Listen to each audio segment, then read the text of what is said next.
la prisión, Wilson Manyoma, Hormona.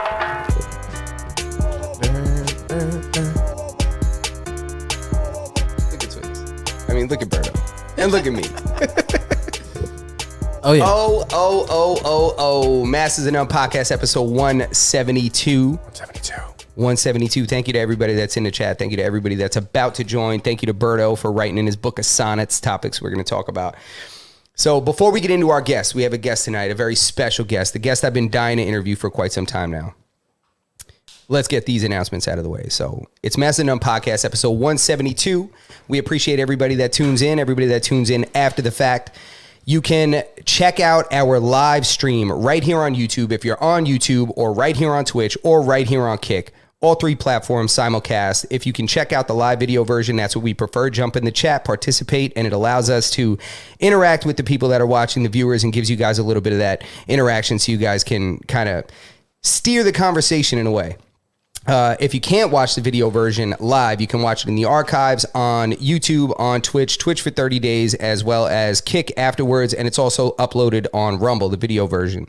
If you can't watch the video version, let's say you're at work, let's say you're driving and you want to listen to the audio version, you can listen to us on anywhere that you consume audio podcasts. That's Spotify, Spotify, Stitcher, Podbean, anywhere that you enjoy your audio podcast, including iRadio now. And so we appreciate everybody if you want to go and check out those audio versions in post. So if you don't find us on your favorite audio podcast platform, Berto, tell them what they could do if they can't find us. Join the Discord and harass us until we place the podcast on your obscure podcast listening platform. Yeah, whatever the hell you listen to. If you're listening to some, I don't know, third world podcast platform, we'll put it on there. Yeah. All right. So without further ado, Twiz. Twitch is on my mind. Twiz, I need you to say what's up to the people one time, man. Oh, man. Hey, there we go. Here I am. What's up, guys? How you doing, everybody? Thank you for tuning in. Welcome to Masters of None podcast episode 172. I'm Twiz. I'm here on the boards. Got my guy, Justin Berto here. We got a very, very special guest. And Justin, do you think? That's it. All right. So tonight you see this beverage that I'm drinking right here. This is a very special beverage because we have a very special guest. So anybody that's been watching the podcast, you've been listening to the podcast, you understand that there's a couple things that I like. One of those things being beer. Not just any beer, craft beer. Not just any craft beer, local craft beer. And it gets no better when it comes to craft and local than Ghost Brewing Company. And we are blessed tonight to have the master brewer, or brewmaster, from Ghost Brewery, Mr. Paul Komsic, with us right now live in studio. Say what's up to the people, Paul. What's up, everybody? How's it going? This man is responsible for this delicious chai beer that I'm drinking right now, and many others. And we're going to get into all of them. They're displayed here on the table. And we're going to get into it, man. Berto, say what's up, man. What do you got going on, man? Nothing. I took like 3 sips of that, and now I feel like I don't want to say anything, but I'm warmer than I was earlier. I was freezing when this started, but now I feel great. That's it. Warm up your core temperature a little bit. Yeah, no, my core's up, and I'm feeling confident for sure. All right. So, Paul, the man of the hour. How's it going? Yeah, it's Thanks going for having good, me. man. I appreciate it. Oh, of Thanks course. for coming. Thank you. Thank you for coming, man. So, there's quite a history with your path to brewing, your current beers that are on the market, and you guys have distribution and all that. Yes. Right. So, why don't you tell us just... Thank you, SK. I appreciate you guys so much. Yes. See? So, just give us a little bit of just background, just maybe a little bit about how you got started in brewing and kind of where you came from in terms of how you ended up here. So I started off homebrewing. I was reading a book from Sam Calagione, the owner of Dogfish Head, and there was a line in there. It said, if you can make soup, you can make beer. And I had just made like my first batch of soup about a week before. So I was like, oh, I got this, you know? So I started reading it, was moving over to Bayshore, right off of 5th Avenue, Smith Street. So I was just like, oh, you know, like I'll wait to start brewing until I'm in the new spot. Started homebrewing there for a bit. And then basically ended up moving out to Patchogue, got my foot in the door at Brick House as a chef in the kitchen because they were looking for a spot there. So I was working full-time as a chef. About a year and a half into that, I started apprenticing in the brewery for a year and a half. And then at that point, the brewmaster was leaving. They hired Arthur, who is awesome, Arthur Zimmerman. And then I got bumped up to assistant brewer, and then I was managing. So I was basically out of the kitchen at that point. Then when he left, I got bumped up full time to brewmaster. I was there for like 3.5 years. And then Ghost took me on board. And for a couple of months, I was kind of like working at both spots, working on getting Ghost open up and going. Nice. And then, yeah, like late 2019, we opened up our doors for the first time for our soft opening. And about like 8 months or so after I joined the company. Been there ever since. And, we just celebrated our like 46-month birthday. And I know that sounds weird, but like we opened up on a Friday the 13th. So for the first 5 years, we've just been celebrating our birthdays on like whatever Friday the 13th ends up coming up. Nice. One just passed. Yeah. Yeah. So that was 46 months. Like December will be like, 4 years for us. But next year we get the even 5-year mark in December. So like that's pretty cool. And we're going to be going pretty hard for that. But yeah, that's Awesome, kind of like, beginning to end in, a few sentences. But Yeah. No, awesome, man. Go ahead. What do you got? Take us back to the beginning because I want to know what it was like your first. What did you order like a home brewing kit? Talk to us about like that first batch you brewed. Yeah, so the first one it was kind of like a homebrew kit of actually like an Allagash wit recipe, and I was kind of putting like my own spin on it, ironically enough, because like On the first one, you're like yeah. So like I ended up like throwing some honey in there, and then it was an Allagash wit clone recipe with like extract, which like. So you're not really using any grain at that point. You just kind of get this jar of like concentrated like malt extract that you like rehydrate. Threw some honey in there, and then I threw like a cinnamon stick in like the fermenter, like just because whatever, like what the hell, It came out like really good. Bottled that first batch like on 420 actually, and half of that got bottled with some cannabis in there. So Nice. yeah, that was the history of the first batch. But then. After that, I was like, right, this was a little too easy. I want to go for like all like malt brewing, like using like all grain. So bought the equipment for that. That first batch got infected. That second batch got infected. That third batch got infected. And then finally the fourth one hit. And then at that point, like, as a home brewer, you still get, a couple of infected batches. Like, you could have the most perfect brew day, but just sometimes some things are out of your control. Yeah, and not to cut you off, but what are the infections? Is that like bacteria growing? Yeah, it could be bacteria, too much oxygen, especially when you're learning like the method. Like, maybe you didn't clean something properly, or usually bacteria of like some sort at that point. But Okay. yeah. Nice. But- I'm intrigued a little bit. I want to ask a question. Just I'm intrigued a little bit about your confidence to just throw honey in there. Do you think that came from your cooking background? Yeah, I think so very much. Like, cause like that was like kind of one of the things that inspired me to start brewing craft beer. Was just once I started, like, I was like, wait, you could make a beer with brown sugar. You could do this. You could do that. Like when I was eating foods, I would be like, oh man, like this like XYZ would go really good with that. And so I think it was just kind of one of those things where I didn't want to just do a straight clone kit for like the sake of it, just because I don't know, I wanted to like try to make it my own. So I was like, oh, some honey will definitely go good in here, and how much could that fuck it up? Yeah, exactly. But yeah. I think it was a matter of just like I wanted to learn, and I did the clone kit, but just not doing it just straight, like just going against the edge. Just I don't know. Yeah, no, But, that's awesome, man. Because I think I don't know if I've ever heard of a brewer that was a chef first or a cook first. I don't know if is that common? Yeah, it's fairly common. Is it common? Yeah. Oh, it ends up okay. being Because I was fairly like, common, I'd say. I thought it was something that was a little unique. I'm like, man, I don't know if that's it, but it makes sense. I mean, the flavor profiles and stuff like that, it all makes sense. Like, especially once you get in like the middle of the country, like a brew pub is a lot more of a familiar business model, where like a brew pub is a full restaurant with a brewery involved, and like that's what Brick House was. It was a brew pub, and ironically enough, like we would get a lot of people coming into Brick House, like, how are you guys the only place, like only brewery on Long Island? And I'm like, what are you talking about? They're like, yeah, I flew in from out of state and I searched brew pub. And I was like, well, we're the only brew pub on Long Island. But yeah, no, here's the 30 other ones. And I was like, you just drove past 20 of them to get to me. You know? Yeah, And seriously. they're like, oh man. But like, yeah, the brew pub model is a lot more popular in the rest of the country. And because of that, like, I feel like you probably see a lot more like people coming from food, graduating into the brewery side of it, or getting their foot in the door because of like the kitchens, and then like moving on to the brewery or whatever. But Nice. yeah, I'd say it's a fairly like common element because at the end of the day, we're once you learn your ingredients, we're just mixing flavors to a certain point. You know, like, oh, I want this chocolate flavors, I'm going to use these malts. I want these roasty flavors, I'm going to use these malts, or, you know, whatever it may be. So like a lot of times it's, especially like beginning home brewing, a lot of it is just like learning your ingredients, the difference between Pilsner malt or two-row or Maris Otter, and getting like learning your specialty malts. And then once you spend a couple of years like consistently brewing, changing out one ingredient at a time, like learning the differences, that's when it all starts to kind of click. And you're like, okay, like, I want to make an XYZ, and the first time you brew it, you're like 90% there. You're like, Yeah. all right, I'm just gonna make this tweak, gonna make that tweak, and like, you know.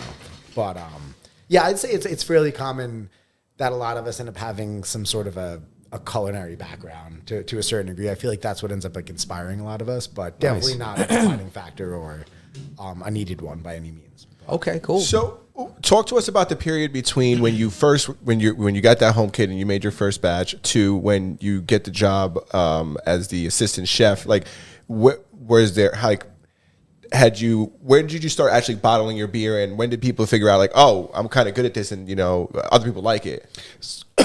Excuse me. Yes, like after I had like a couple like successful batches, started learning like my ingredients. I don't know, it was like maybe like about a year into it. I ended up having a party at my house. We had like 4 different beers on tap. It was kind of like a dead end, and there was a lot of people there. And let's just say like the cops set up at like the end of the block, and like it was like, all right, everybody's sleeping here tonight. Like nobody's going home. But like it was a good time. Like it was all well behaved. But like at one point in the night, like all 4 of the slim kegs like kicked, and it was like, and I'm looking out at the backyard, and like all my friends are just shit house, and I was like, wow, like this is all my fault. Like this is awesome. Like, Yeah. You know, and like my mom's a nurse, like my sister's a teacher. My sister-in-law like is a therapist basically, and then you know, my wife, she works at a vet's office, so like all the women in my life, like they're taking care of people on like the front lines. I take care of people on the back end. I like to think, you know, Nice. it's like when you get off of work, like I'm the one making your happy hour, you know. I love that. So that's I love like that. that's my form of healing, you know. But no, for me too, like it's like this is the biggest way I get to cook for people, you know. Like I get to cook for people like 600 gallons at a time, you know. Yeah, man. Yeah. It's awesome. Like spread that love, you know. I love that. In the beginning, did you have a good control over the potency, like the alcohol content, or was it kind of like, were you shooting from the hip?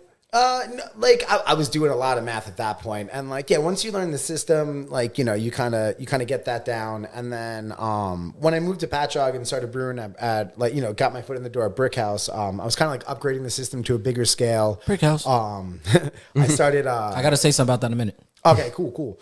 And ended up like putting together a bigger system with like my friends Eric and Julie. Like they had some parts, I had some parts, and it was kind of one of those things like we started brewing together, started brewing bigger amounts together, but it was a lot more efficient, a lot more cleaner. Between the 3 of us, we could divide it up a bit like easier and like actually drink through it. And some of those recipes, a lot of people like, dude, why aren't you brewing this at Brick House? I was like, no, these are like in my back pocket for like one day when like I have my own thing. And Chai Halud is one of those. Yeah, which is what you guys are drinking right now. And then Seance is another one of those that like we've released 3 years now. Yeah, which is like a cucumber honeydew saison. That one's definitely coming back next year. And yeah, so like I've been able to bring in some of those like, you know, flavor concepts to Ghost that have been in my back pocket for like a long time, and like that's really like super rewarding. And like even like having my friends down in the tasting room and like dude, you could go to the store and buy this now, you know. It's like it's pretty awesome, dude. It is awesome, man. Because you know, feeling. I've been, you know, going to that brewery for a while, even before I was working with anyone. You know what I mean? I was going over there, and the aesthetic in there is awesome. Like, I mean, you can see the cans, you can see the artwork, you can see the flavor profiles. A question I have is, what's your starting point? Are you starting with, let's say, because it's a creative process, let's call it what it is. I mean, there's an art form to this. Yeah. You know, it starts with an idea, it starts with a concept. the concept that you start with, is it typically the same all the time? Like, let's say you start with flavor profile, or you start with alcohol content, or you start with type of beer, IPA or golden, or It all really starts with inspiration. Like sometimes like you get a good name and it's like, oh shit, this is awesome. Like I was watching Nightmare Before Christmas and they like it's like where love it. Sally's like poisoning him and then they're like Nightshade, like nothing's more, Yeah. And I was like, yo, that'd be a great name for a black lager. And it's like an 11 o'clock email to myself, like beer idea. I have tons of those in my email. It's like ridiculous. Sometimes it starts off with like a name that's just like silly, but like a great like concept. Sometimes you're eating something. Yeah. And just the flavor profile is just like, what the fuck? Like I remember even like on my honeymoon, like when we were in Jamaica, there was just this like orange fruit. It was just super sweet and like gritty. And I'm just sitting there and I'm like, man, I want to make like a 3.5% tropical golden ale, like with this fruit. My wife goes, stop working. I'm like, no. Like I'm not working. I'm fat boying right now. Like, this is what I want to drink, Yeah. But like sometimes it's like that. Sometimes you just taste something. Sometimes you want to use it in a beer. Sometimes like, maybe you're out to Indian food and you just taste some like spice profile where you're like, oh, like I want to do this. Like that's kind of Masala be hitting. Yeah. Like, but like that's kind of how like the seance came about. Like the cucumber honeydew saison. Like initially, like Julie, Eric, and I, like we were like, yo, like let's make a beer to fucking go with hot wings. Like fuck vegetables. Like the hell with carrots and celery. Oh, like, nice. We want to drink them. So like the initial idea for that beer was like make a light, dry, crisp beer that's gonna go down with the hot wings, so you could beer and wings. And then as soon as we popped open the first bottle, we were like, oh, sushi. And like anything Indian, like I said you can that. have this with the salad, like yeah, it's killer. But like yeah, like and like that's the thing. It's like sometimes whatever the inspiration is, it could be like the starting point, it could be the end point. But then like once you have the concept, then at that point it's like, all right, now what malts am I? Then you start breaking it down as the chef and like in your head, like start to like try to reverse engineer what you're tasting in your head and how to create that. Start researching the products. When is this thing available? Can I get this at this season? Like, Exactly. And yeah. When did you start introducing like things that aren't normally in beer? Because we were doing some research and I see you had an award-winning beer, which was the Paranormal Dreaming. Okay, yeah. And I read that one of the ingredients was blue Sour Patch Kids. Oh, okay, yeah. So that was the Cast Fest. Cast TBC. Fest at Yeah. So that was the first year I won the People's Champion Trophy. Which, by the way, I'm going up for the hat trick this year. So and everybody should come down to TBC on December 2nd and vote for Ghost. oh, dude, I'll be there. You crazy? I'll be there. We're going Masters and None podcast IRL. So like the cool thing with cask ales is that like you could basically while the beers are like still fermenting or like wrapping up fermentation, or at least like not like chilled yet, like you haven't like crashed out all the yeast and the beers are still a little bit active, you fill up the cask and then you end up hitting it with like another dose of sugar of some sorts. So like the yeast consume the sugar, creating the alcohol, and it releases the CO2. So like the whole idea is like you're kind of putting in like flat beer into the cask, but then you're hitting it with some sugar and like maybe some more yeast, and then you're doing a slight re-ferment in the cask, which naturally carbonates it. And that's why they're all like special and just kind of one-offs. So with the Cast Fest, like you can usually go like a little bit wild. And that was, it was Half Blue Dream, which was a blueberry sour IPA, definitely designed to pair with the flower. And then the other one was the Paranormal, which is a lemon meringue pie sour. So together, like really had like a big like Sour Patch Kid kind of thing going on. I used the lemon drop hops and the Blue Dream to really kind of hit that like Sour Patch Kid kind of thing going on in like the back of your jowls. And so in that one, yeah, it was like blue Sour Patch Kids, like dried blueberries. There's probably some vanilla, like knowing me, and yeah, a bunch of other shit in there for sure. But like, yeah, that one was the one that got me like the first People's Champ. I thought that was trophy on super that, cool. like, When did this like craft beer thing happen? Right, like when I was growing up, like my dad drank Budweiser, Yeah. And you didn't really see any one-offs. You didn't see any of this, like, and I want to get into the artwork later on, but you didn't see anything like this when you went to go buy beer. Everybody pretty much drank like the main three, Like the top like Yeah, five or yeah. whatever. I'll probably get reamed out by like somebody on this, but I like if memory serves me correctly, it's like I think like Sierra Nevada like opened up like sometime around like early 80s, like 85 or something like that. And then I think like a bunch of the other ones, like the Stone, Lagunitas, Rogue, they kind of started popping up in like the early 90s.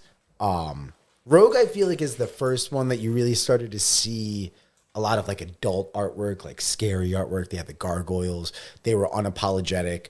And I really appreciated that. Like even just seeing a beer that said like Arrogant Bastard, and that was like their flagship beer. It's like, whoa, that's pretty fucking cool. Like it doesn't have to just be like a golden ale. But as far as like, but I would still say like those breweries were still putting out like, while extreme versions of it, but still pretty like traditional beers, like using traditional ingredients and whatnot. For the most part, I'm just speaking of variety.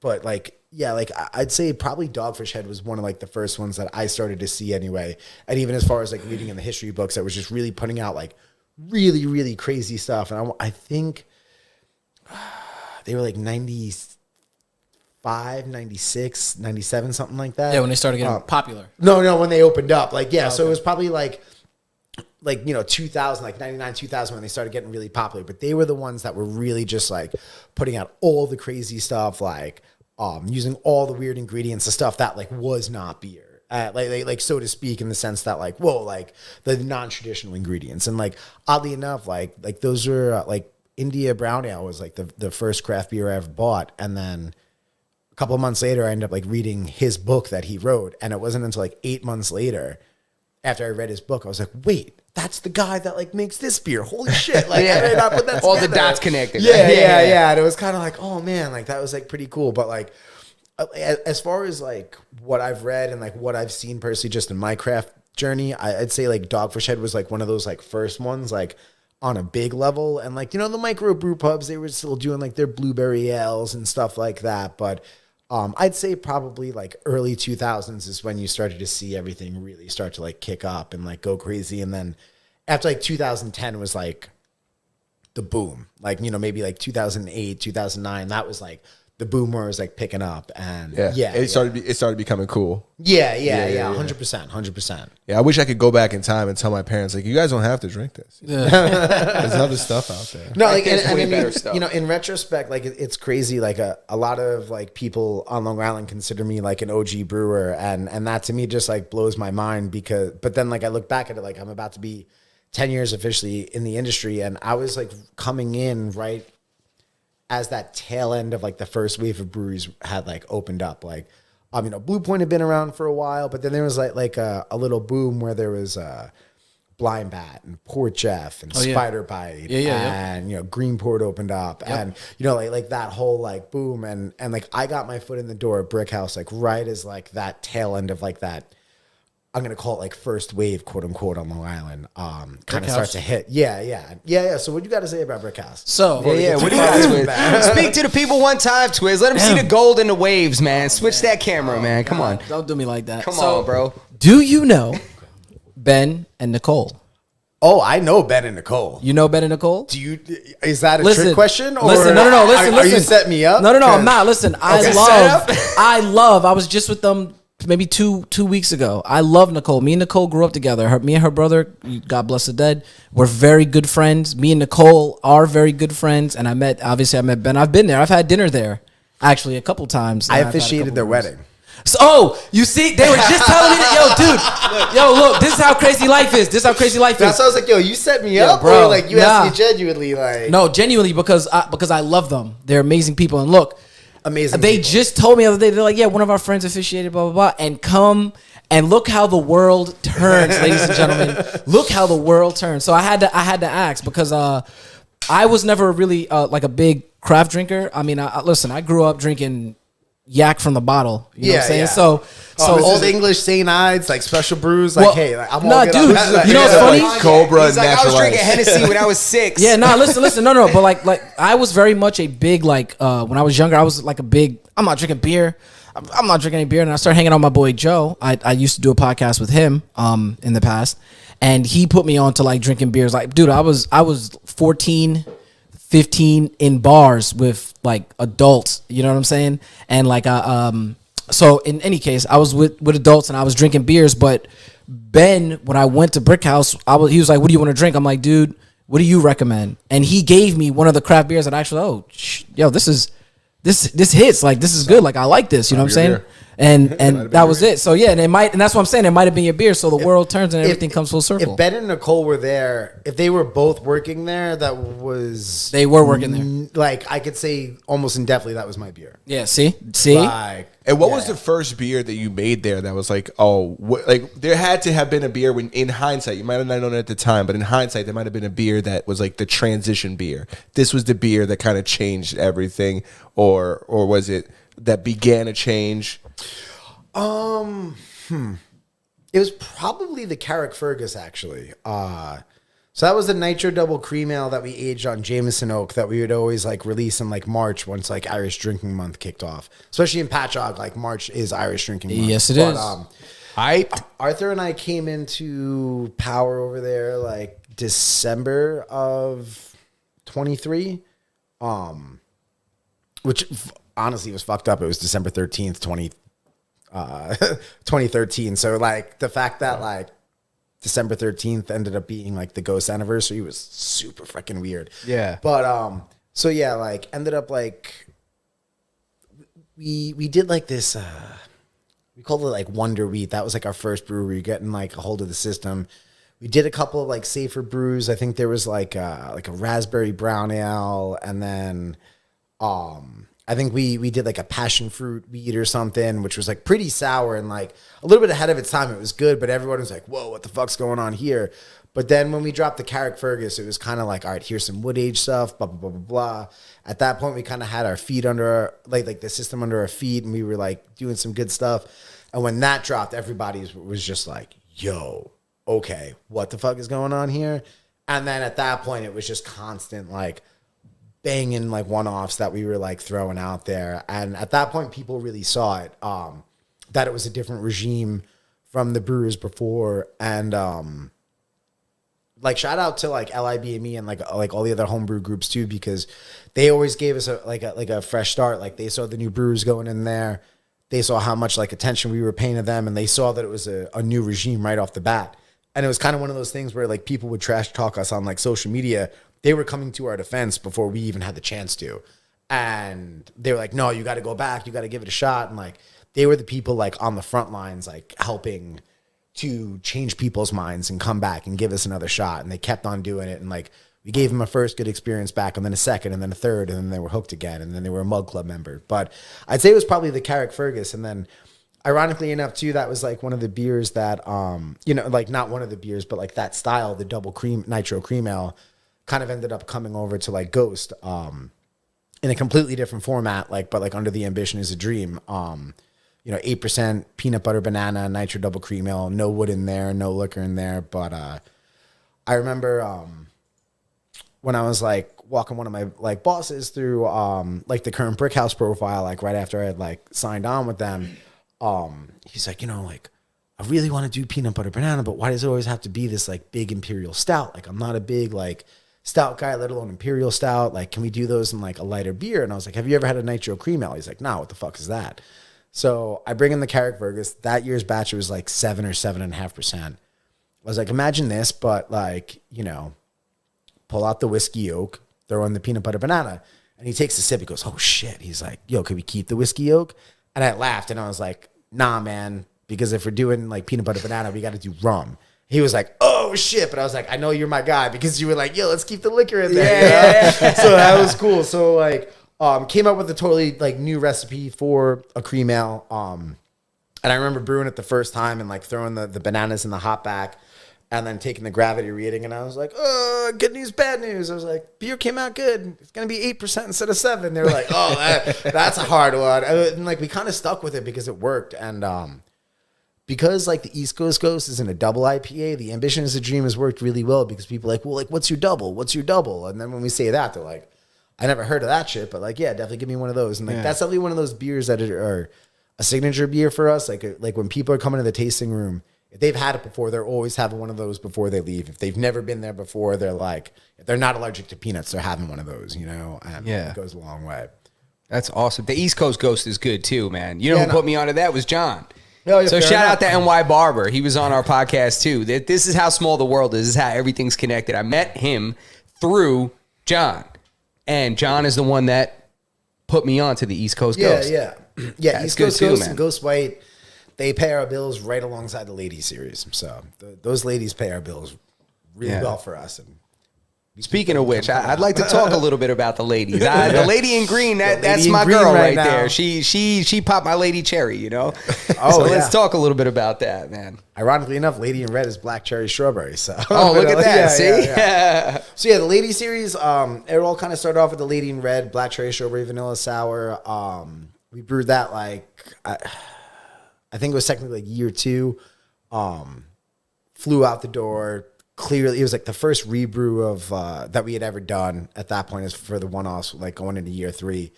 And that one just flew off like super fast.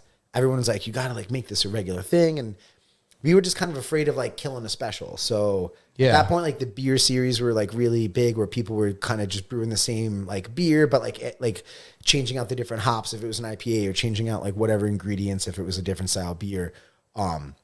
So we're like, like, let's do that. It's time for us to kind of have a series at this point. Plus, as far as like the storylines of like the Lady in Red, Lady in White, whatever, like there's like a million of them. So it was like, all right, like this also like makes sense too. So the first year we did Lady in the third year that we rebrewed Lady in Red was when we started doing the variants. So the first year we were doing the variants, it was yellow, which was toasted coconut, pineapple, vanilla, and then orange, which was peach, apricot, vanilla. Then and are these seasonal? Yeah. So, like, that's more of will like be a summer seasonal. kinda- Yeah. So Lady in Yellow, like she was like for the summer, and then Lady in Orange was like fall last year. We brought back red again this spring, and every year when we bring back the red, we get a new label. So every new Lady in Red, we get a new lady, and you could track the lineage of the lady according to the label. So, and then basically the variants, we just changed the color of her dress at that point. So like the first two ladies, there were no variant, the first 2 lady labels, there were no variants on. Like the third one was like the first time we started doing the variants. And then this is like the second year that we're doing the variants as well. So the green was the first variant up this year, the apple pear vanilla sour. Purple's coming up in like 2 weeks, like middle November, which is blackberry, blueberry, boysenberry vanilla. And then January is going to be gray, which is going to be honey Earl Grey tea vanilla. So, Dude, my calendar is like marked. Shout out to Pat for putting me on to the Lady in Green, man. We love Pat, man. and like, yeah, we got all of next year's ladies already planned too. And I'm not getting into that because I got to keep something in my back pocket. But all I'm saying is like December 5-year birthday, it's going to be a big beer. So especially if you like the ladies, stick it out for it. Look at that, man. And we love the ladies. But You talked about the artwork. Where does the inspiration of your artwork come from? And how much of the beer is the artwork? Like how much thought goes into it, and how big of a part of the beer is it? like, I think the thing with Ghost is like a lot of people, like I said before, like they want like the crazier beers from us. They want a story. They just don't want a beer in a can because you threw a new hype word at it. Like they want it to have a story. They want it to have a reason. So I think the artwork definitely has a lot to do with it. It's got to be like probably top 5 compliments. Like when people are like complimenting the brand, like I love your artwork. I love your artwork. Like especially with the core beers, like kind of just being like the same logo, like but just like different colors.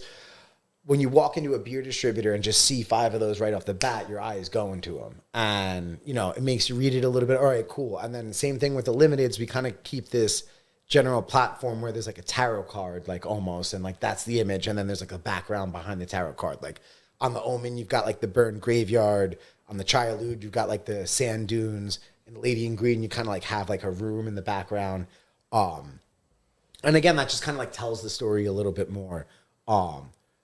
But like, a label will only go so far. Like they'll only buy it like one time, like best case scenario. But then when the liquid inside the can also matches it up, that's like the rebuy. That's when they're coming in for, their Halloween parties or their backyard barbecues. And like, that's when, all right, keep it up, but like, I will say like the artwork definitely, like you need the visuals. People eat with their eyes. Like that's just a fact. That's science.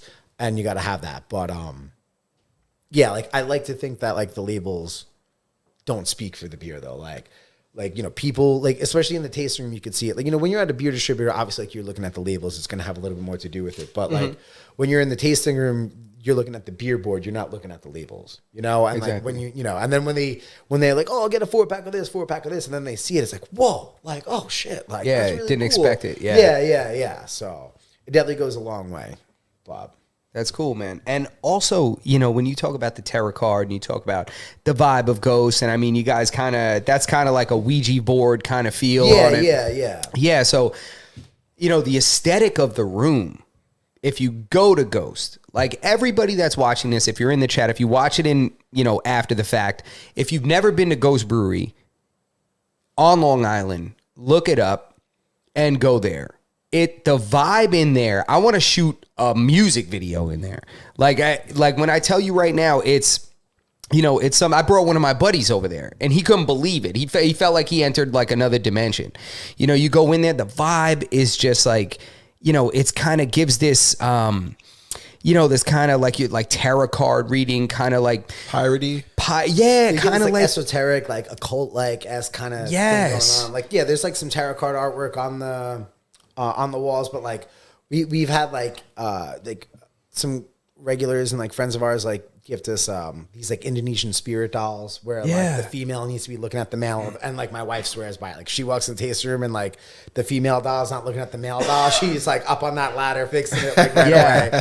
But yeah, like we've been gifted a bunch of stuff. Like Todd and Claire bought us back some stuff from like the Haunted Mansion, like in Disney and stuff. And I know like Dave and Dominique, they brought us back some stuff from like New Orleans. It was like a skeleton key candle, and then there was like something else like a potion-esque bottle that like we threw on like on the top of the Zoltar machine. But Definitely yeah, follow the like- instructions on those. Oh yeah, New Orleans, don't mess with those. Follow the instructions. But like you know, back to like, you know, your question too a little bit about like the artwork and the name and all that. Like that was the whole idea about like Ghost too. Is like we wanted to have this like open-ended name that whether you were like, you know, into any form of spirituality, whether it was like crystals or voodoo or this or that, like it was just kind of this like open-ended thing, you know, where if you were in, like, for lack of better terms, like into like anything of the occult, like, or like supernatural, or if you ever shopped at Hot Topic, like we're your brewery, you know, it's like that. And like, It's and that's the awesome, thing. It's like when people walk in there, like, you know, like the people who hit home, who like the brewery hits home for, because it doesn't look like your normal brewery. Like it's not just like all this reclaimed wood and Edison light bulbs and like, you know, like the typical stuff that you used to see. And like, it's a vibe. And like, whether you're coming in from the parking lot or whether you're coming in from GSB, like through like the warehouse entrance, and like watching people come in from GSB into Ghost for the first time, it never gets old when they walk through those doors. It's just like, it looks like they transferred like through a portal, and they're like, what the fuck's going on? It's like, yeah. It's like the temperature change. Dude, Yeah, every yeah, time yeah. I walk somebody back there, that's the reaction they have. Because like even like the lighting temperature is different, like the vibe's different, and like it's kind of one of those things, like it's either your vibe or it's not, you know. Like if it's not your vibe, like you're not hanging out there like too long, you know. Yeah. And not that it's like, you know, I don't think we do anything that like turns people away. It's like you know, there's nothing like overly intense or you know, I think that anybody could even find upsetting, or you know, we try to be pretty conscious of that, make sure like nobody's going to be, you know, nothing too demonic or this or that, like nothing like too intense. But like we've got like our sarcophagus like in the tasting room, you know, we've got like sick. all these like So, cool man. like greenery like throughout, and like it's a vibe, you know, Dude, the machine from Big. yeah, we got the Zoltar machine, Bro, the live. Zoltar machine. I sent Still a like our picture of best that to Instagram my post ever to sister. this day. She lost her mind when I tell you that we grew up watching Big every week. Yeah. Like every Saturday we would sit down and watch Big and eat like cheap like fettuccine Alfredo and just sit in fish sticks. Dude, fettuccine Alfredo with fish sticks. And we would watch Big. And that shit, like, dude, when I went in there, there's an element of nostalgia in that room. You know, that if there's anything in there that touches anything that you've seen or anything, it's like you said, like a portal. It's like this mystery to that room. And when you walk in, it's just, I don't know, it's just very compelling. I'm like, I have some personal family heirlooms in there. Like there's a suitcase that my grandparents like came over from England. Yeah. With like up on top of the bookshelf. There's Dope. these like got these things from my great aunt. Like nobody really knew what they were, but they were just like hanging up on the wall. And like when she passed, my godmother and like cousins were like, these need to go to Paul and like Ghost. And like they're hanging up like over like the back door where they're something like old English like horse medallion, like saddle medallions where it like went over the saddle and there's like all these different medallions and like emblems and like, they're just like hanging up like right over the door next to this like skull artwork from like the Beast Makers. They're awesome chicks. That nice. They like yeah. It's like, and it's even just kind of like one of those things, like all those like little things, like it's all like built up over time between the greenery, like the creepy dolls that we bought at the midnight markets and like all that stuff. Like I love whenever we have a midnight market, taking the credit card and going shopping for like a little bit. Like, oh, we need one of those in the tasting room, and then like for 20 minutes you're just decorating, and everyone's like, "What the fuck's this guy doing?" It's like, "Oh, I'm hanging up the new shit that we just got." Yeah, you know? Like. Awesome, man. Yeah. There's like some 3D printed like painted skulls and stuff, and like cool, man. I love it, dude. I'm gonna bring you there, man. And like, and we have a full cocktail bar too. Like, so we've got a farm brewery license, so like we're able to carry any like the New York State spirits. So we got a little bit of everything on that. Like we juice most of our own fruits. Like, nice. We're doing proper cocktails. You know, like it's not just like the cocktail to, you know, appease like the person in the group that's coming with the beer people. Like these are real cocktails. Like beer drinkers look at the cocktail menu and you're like, yo, I think I'm gonna get one of those to start, you know? And hey man, like sometimes you just have a hard day at work. Like sometimes you just want a fucking whiskey with your stout, you know? Like, like you gotta take that edge off, you know? But yeah, that really like completes the whole vibe, that speakeasy kind of vibe. And we were talking about it today. We've had a bunch of requests for it. We're actually gonna start working on a mocktail menu. Oh, yeah. Nice. Like I have a very close person to me that has inquired about mocktails in multiple places, and I'm like, you know, like with my limited research, like there aren't many like places that like are specializing in them, but like also like even I know amongst my own friends sometimes like maybe they're on a new medication so they can't drink like, you know, for a few weeks, or maybe they're doing like, you know, sober October or dry January or whatever it is, but they still want to be out and about in that environment. And in like the last like month, I've had like 4 people like that I've witnessed when I was just hanging out in the tasting room asking about mocktails. And I was like, you know, like we should get on this. Like, I think because sometimes like, you know, whether, you know, you are sober and, you know, you just don't drink, or maybe you're just taking a break. Like sometimes people still want to be in that environment, or, you know, maybe you want to drink, maybe I don't. Like it goes a long way. Or again, maybe just, maybe you're DD. Like a DD. Yeah, exactly. Yeah. Like maybe just a DD and you want to have a good time and drink something awesome. Like, so yeah, we're going to start like working on that and hopefully get that out in like the next like couple of weeks or so. So cool, man. That's super cool. I would love to, man. Yeah, I would. That's awesome. And like I said, like if you've ever seen our bartenders are killer back there. If you've ever seen them behind the bar, like they sling cocktails like nobody else. Like we even did like there was like a blind like beer pour challenge going on for a while. Like when we were doing like the Lady Brewster's beer like a couple of months back, we stepped it up a notch, and like Ruthie, one of our bartenders, made a Blue Dream with a blindfold on, like a cocktail, like with like 6 different things and blah, blah, blah, blah, blah. Get out of here. Ruthie did that? Yeah, get at it. Ruthie's a savage, bro. She's boss as fuck. But like, and we put it out there, and nobody even touched that with the 10-foot pole. Wow. Yeah, that's it. was You boss. know something. You know you got something down pat when you could do a blindfold. What the hell, man? I want to see her with some nunchucks. Yo, right? Crazy, dude. I don't. Maybe she's in front of me. Like, yeah, if her back's in front of me, like not facing me. That's awesome, dude. She'd slay it, but That's so cool, man. But yeah, man, it's the beer world is something that because I've always had this kind of idea in my head. I don't know if there's a sense of like delusion or arrogance that like when I see something I really enjoy, I feel like I just want to try it. I'm like, I think I could do that. Yeah. You know, it doesn't matter what it is. Like that's how I got into music. That's how I got into video and photography. And I was like, man, that's really cool. I wonder how I would be at that. Beer is one of those things I've never ventured to attempt.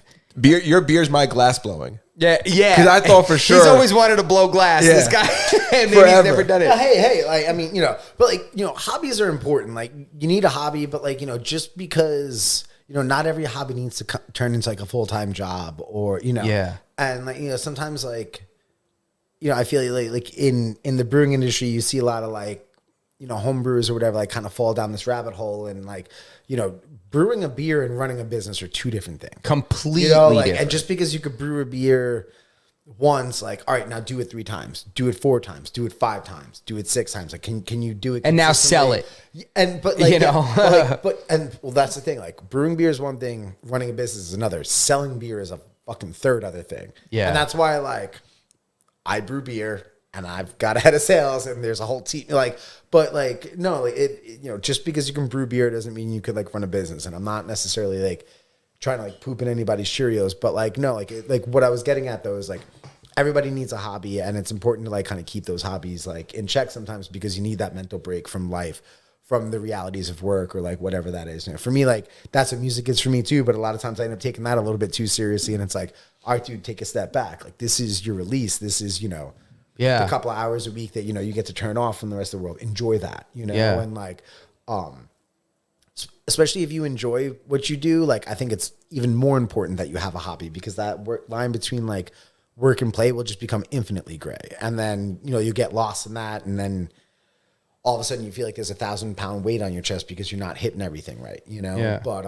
But no, like hobbies are important and like go for it. Like for me, like I watch Forge and Fire all day long. I fucking love Yeah. knives. Like Yeah. dude, I'm probably gonna suck ass at it, but like, let's go, man. I want to go like, I'm trying to pound make some a metal. machete, Yeah, you yeah. know? Let's go, whatever. Yeah. I'll fuck up 10 times. Like, Hell if it takes one good night, like, I'm gonna cut through that fish in one swipe. You Yeah, just give me dude. a couple shots. when that comes to the paper test, it's just gonna Yeah, yeah. right through.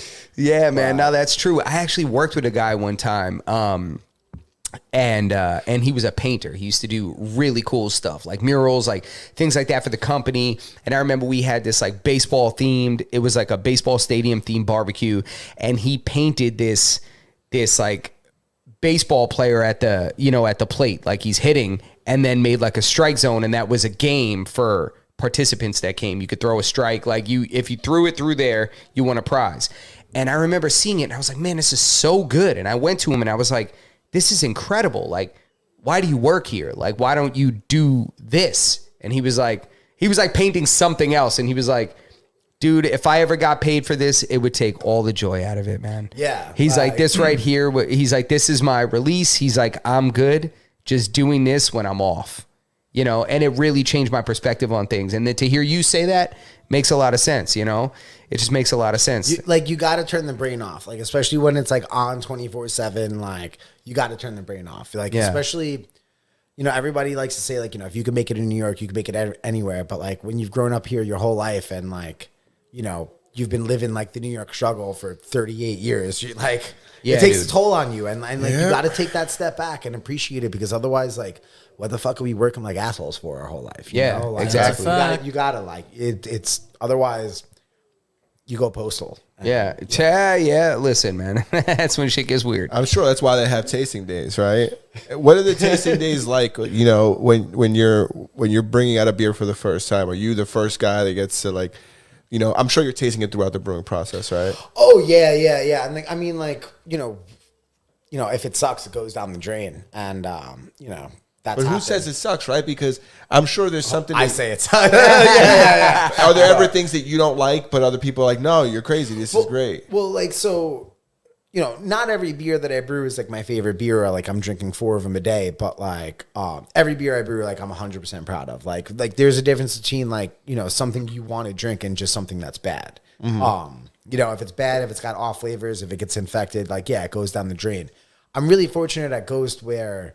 Because we are throwing out so many flavors, like sometimes like for a lot of people, it could be a little bit of an overload, but then our bartenders do a really great job, like breaking it down and they'll sample through a bunch of stuff. And like 9 times out of 10, like I never get anybody saying, oh, this beer is bad.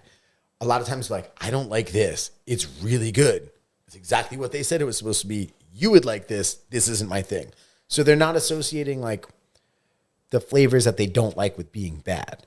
But like that's also because I make sure bad beer doesn't get out there. Mm-hmm. Like when Arthur and I started taking the helm at Brick House, we were rebuilding a pretty damaged reputation, and I was there 9 years to the day, fighting to rebuild that reputation. And even on like my last day as brewmaster, I was still getting a naysayer in the building. I hadn't been here in a couple of years. Like, yeah, the beer sucked and blah blah blah blah. And it was like one of those things that like with starting Ghost. I vowed to myself, like, I will never rebuild this reputation because I will never put it in a position to need to be rebuilt. Yeah. Like, we don't have a perfect track record. Nobody does. Every now and then there's a keg that gets busted. You got to, like, swap it out. And, like, shit happens. But, like, we fix that really quick. But, like, bad beer doesn't make it out to the market and goes. There hasn't been a reputation that we've needed to rebuild.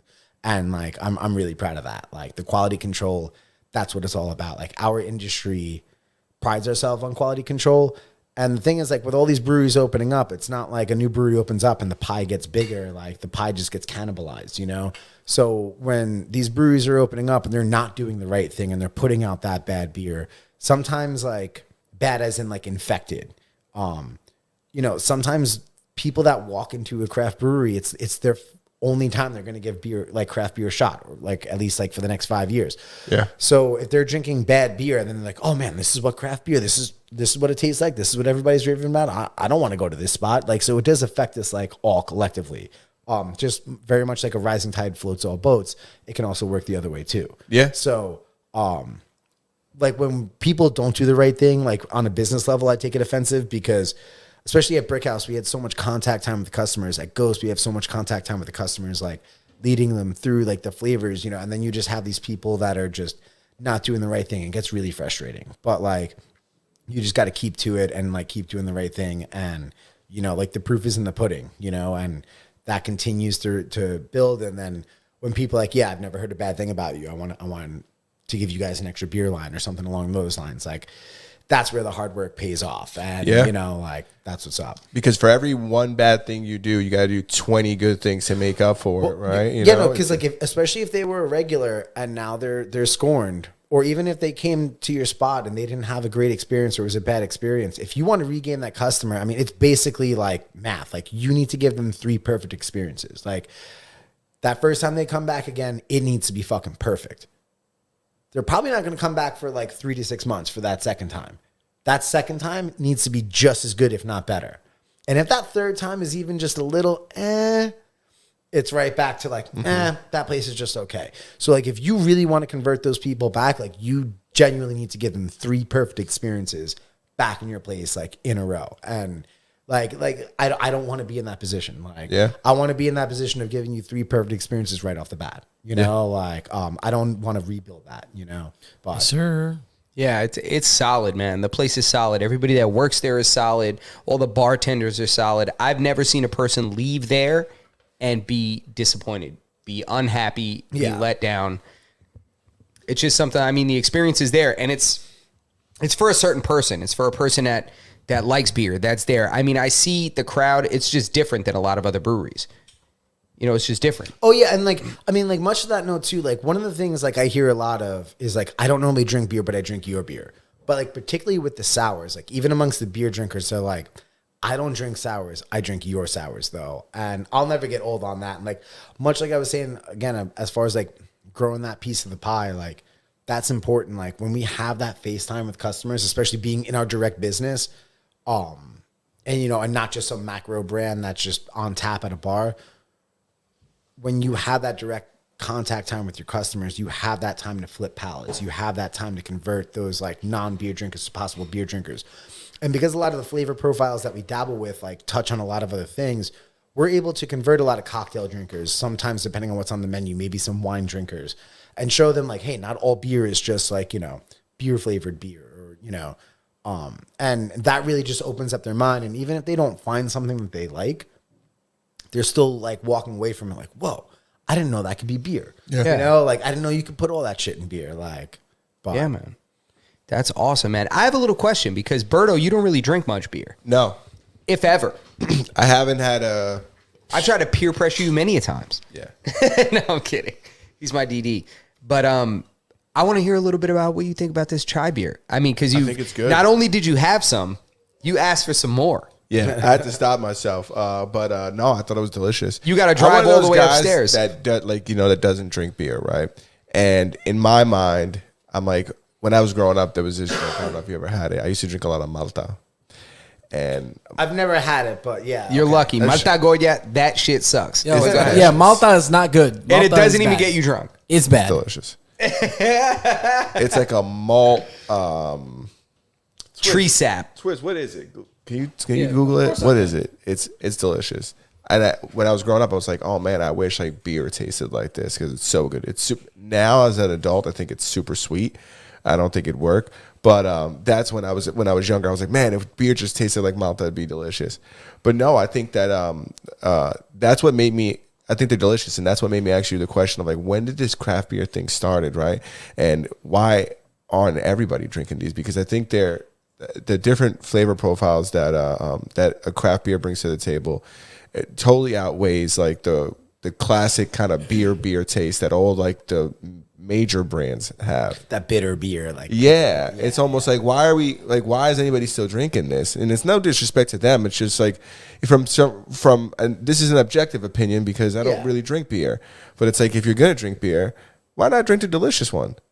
Right? Malta's gross. I'm with you on that. Why not agree. drink the tasty ones? I agree, Right? man. Why are you guys drinking this other stuff? Yeah, we don't have to do this anymore. Yeah. and it doesn't have to necessarily be like high alcohol. Like I feel like there's a decent movement, even between like a bunch of breweries now, like really trying to put out like lower alcohol stuff. I know like next year too, like I'm hoping to kind of put out a few like 3.5% like things like for the summer or something like that. Nice. But like, you know, because like sometimes you do want to just drink like 6 beers. You want to drink a bunch of beers, Yeah, but you it's don't a necessarily it's a wanna, long evening, yeah. But you don't necessarily want to get drunk or like, you know, shit house or whatever. But like, yeah, sometimes you just want something that's like easy drinking, like light, but like it could still be delicious. It doesn't have to just be, you know, water or, you know, but Something that goes with some food. Yeah, you know, yeah, you can and- have it with a burger, and it doesn't. You know. yeah. And like I always pop the joke, like I'm like I tap my belly and I'm like, yeah, this isn't all beer. Like this is a food baby too. You Yeah, know? yeah, it's but, twins. Like yeah, no, it is. It is. It goes hand in hand. And like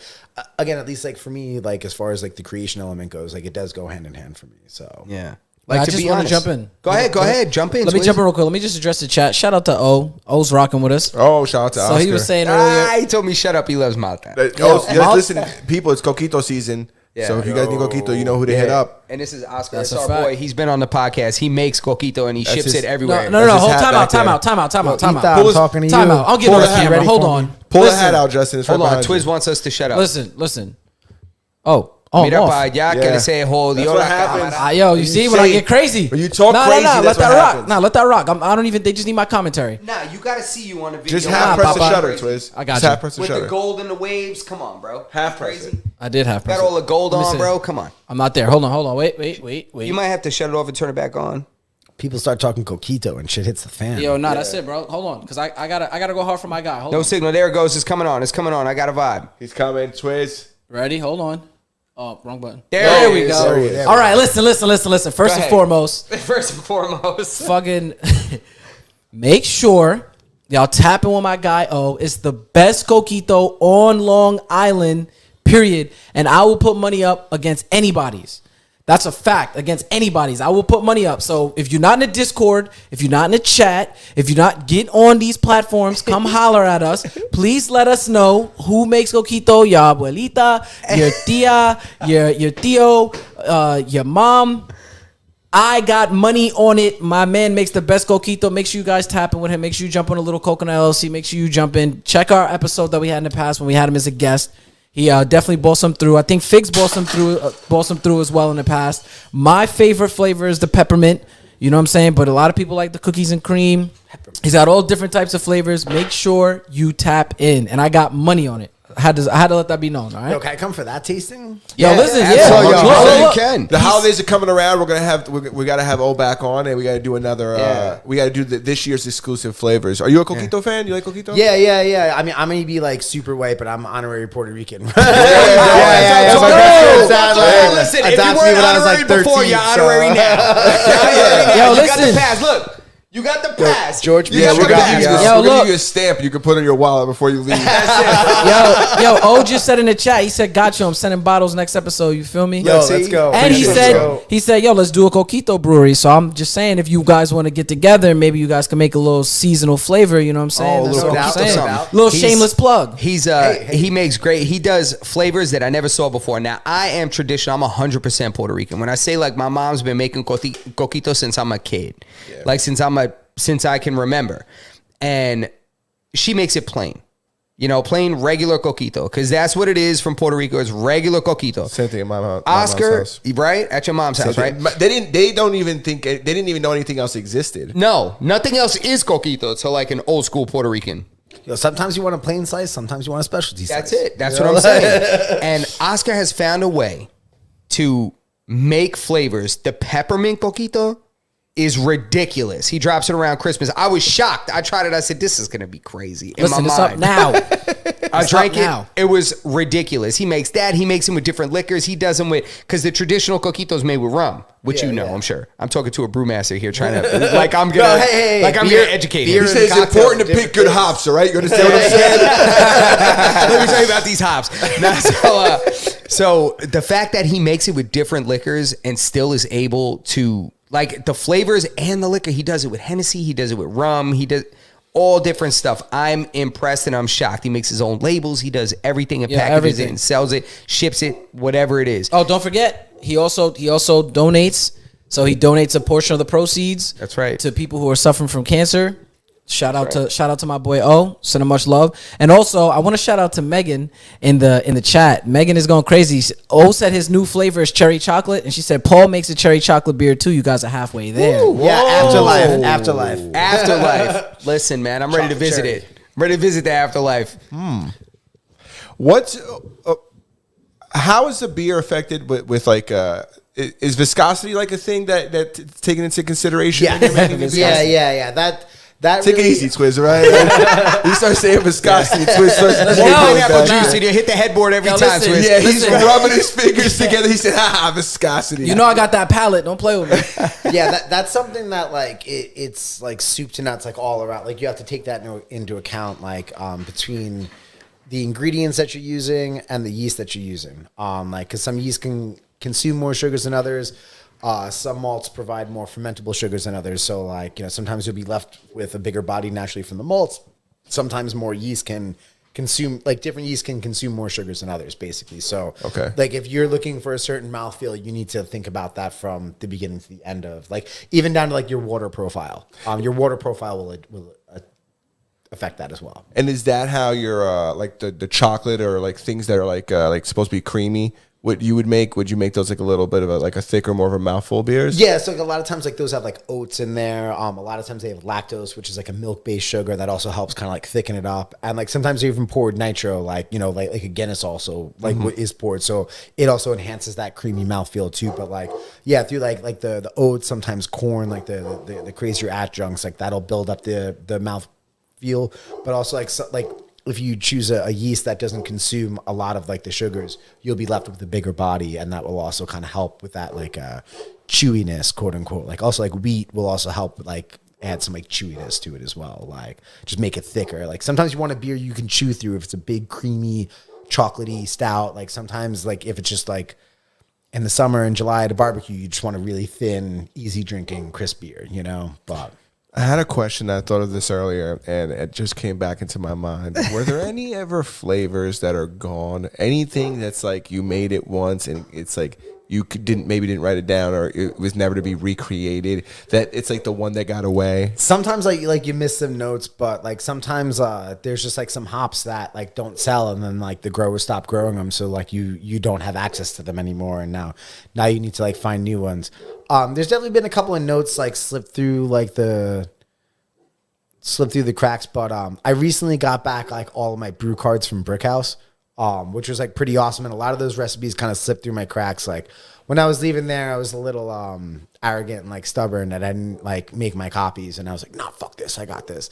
And about like a year and a half in, I like really like regretted that decision. And James McPeak recently gifted me back like not only all of my brew cards, but all of the brew cards that had ever been brewed there ever before from every brewmaster. So Shouts to him. yeah. So like I've got like 25 years worth of brew cards at my house from Brickhouse. How many different? How many about like if you were to guesstimate? Like about like 10 to 12 or so, something like that maybe. As far as the brewers go, yeah, probably about 10 different brewers. There's got to be a lot of beers in there. Yeah. Oh, yeah. Oh, how many beers? I think as brewmaster, I probably did at least, between Arthur and I, we did at least 100 new beers. 100? 100 new beers in like that 5.5 years. I think that's Unreal. Yeah, I would say probably 100. That's got to be pretty accurate. Damn. But It's a lot of different beers, dude. Yeah, man. Dude, I think Paul might have opened up some doors for you. What? Nah, I'm not gonna. You know what I mean?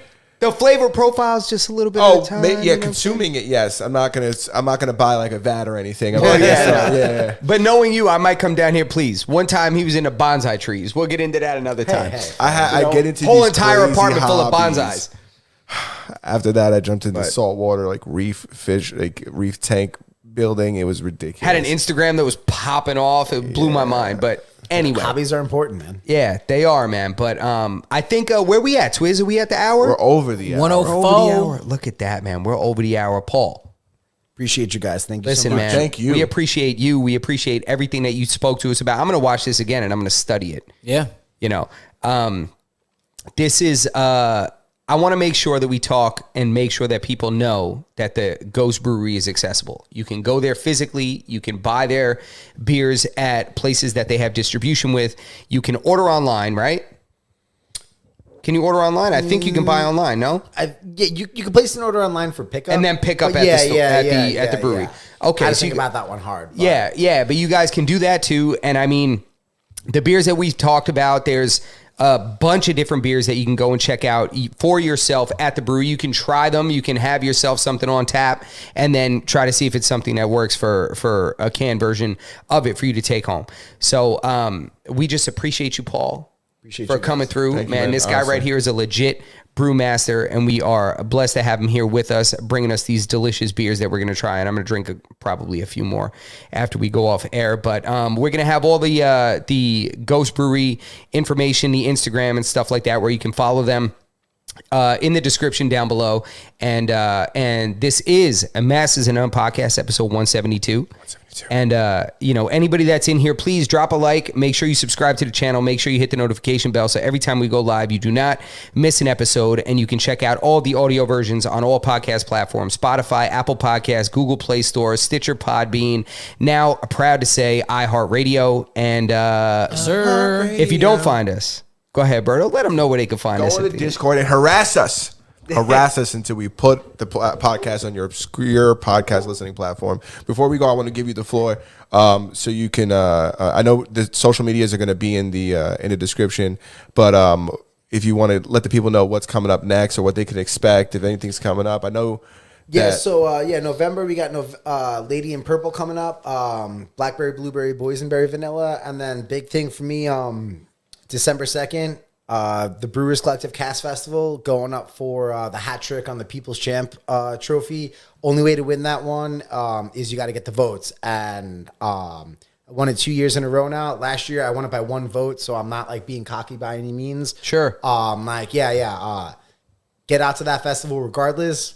If you think my beer is the best one, please vote for it. But that's the big thing I'm gunning for. I'm going for that hat trick trophy and the bragging rights. So Awesome. And where does that take place? that takes place at the Brewers Collective in Bayshore. At the Brewers Collective in Awesome Bayshore. Brewery. Oh, yeah, that's on Love Clinton, those right? dudes. Like, oh yeah, that's what's up. Yeah. Look at that, man. Yeah, Look at that. Come on, TBC, baby. Twist so goddamn worldly. TBC is I've been there. awesome. Love those dudes to death. Brothers to us. Like, known them for a long time. So All right, awesome. So you guys heard it here, and make sure you check it out. The Brewers Collective, December 2nd. December 2nd. December Yeah, Cast 2nd. You Fest. go there, you try some beers, you cast your vote, and I can pretty much guarantee Ghost Brewery and my man right here, Paul, is going to be up at the top of that list. Lady and Peanut Butter will bring it home for us. I promise. Lady and Oh, peanut yeah. butter. Look at that. We're going to slather that lady in peanut butter, and we're going to go ahead and drink that up. keep it away from the dog. That's it. That's what we got. Again, Masters and None podcast, episode 172. Twiz, what you got for the people, man? Take us out of here, Twitch. Yo, listen, man, thank you for tuning in, everybody. This is Masters of None Podcast, episode 172. I am Twizzy. I want to thank Paul for coming in and showing us mad love, giving us mad knowledge. Hopefully him and O could cook up that collab. Thank you, Justin. Thank you, Berto. Also, shout out to Filthy Dreams Official for the jacket. Shout out to my cousin Dre. He tossed this to me, so I'm appreciative of that. And as always, make sure you tip your waitresses. And like that, we are out of here. Da, da, da, da, da, da.